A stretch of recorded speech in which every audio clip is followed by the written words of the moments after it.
الصلاة على النبي والسلام على الرسول الشفيع الأبطحي والحبيب العربي كزرع أخرج شطأه മദ്രസുൽ ഹുദ ഗുബ്രയുടെയും ICF Bausher അസൈബ സെക്ടറുകളുടെയും സംയുക്താഭിമുഖ്യത്തിൽ നടന്ന ഇലൻ Habib grand മിലാദിന് പ്രൗഢ സമാപനം. Bausher Oman ഹാളിൽ നടന്ന സമാപന സമ്മേളനം program committee chairman doctor Muhammad സാഹിറിന്റെ അധ്യക്ഷതയിൽ കേരള മുസ്ലിം ജമാഅത്ത് ജനറൽ സെക്രട്ടറി ബദ്രു സദാദ് സയ്യിദ് ഗലീലുൽ ബുഖാരി തങ്ങൾ ഉദ്ഘാടനം ചെയ്തു.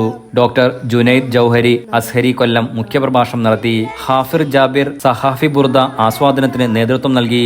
ICF international general secretary Nisar Saqafi, Al Hakeem international LLC സ്ഥാപകൻ ഡോക്ടർ VAM ഹക്കീം, KMCC പ്രതിനിധി ഷാഫി ചാലിയം, വേൾഡ് മലയാളി ഫെഡറേഷൻ പ്രതിനിധി അൻസാർ, SN ട്രസ്റ്റ് പ്രതിനിധി Dileep, ICF international admin secretary Faru Sahib തുടങ്ങിയവർ പങ്കെടുത്തു. മദ്രസ സദർ അസ്ലീം ഉസ്മാൻ സഖാഫി വയനാട് മദ്രസയെ പരിചയപ്പെടുത്തി ആമുഖ പ്രഭാഷണം നടത്തി. മദ്രസയുടെ തുടക്കം മുതൽ വിജ്ഞാന മേഖലയ്ക്ക് നൽകിയ സംഭാവനകൾക്ക് അൽ റഹ്മാൻ കമ്പനി MD സിറാജ് സാഹിബിന് മദ്രസ മാനേജ്മെന്റ് നൽകുന്ന ഉപഹാരം വേദിയിൽ വച്ച് കൈമാറി. മൗലിദ് പാരായണത്തോടെ നാന്ദി കുറിച്ചു.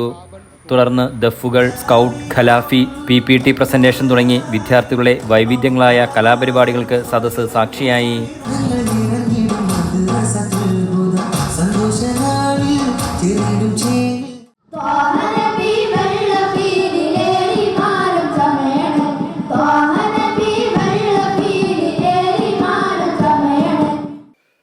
സ്പെഷ്യൽ പ്രൈസും കുട്ടികൾക്ക് നൽകുന്നു. Enlight news, Muscat. ഫാത്തിമ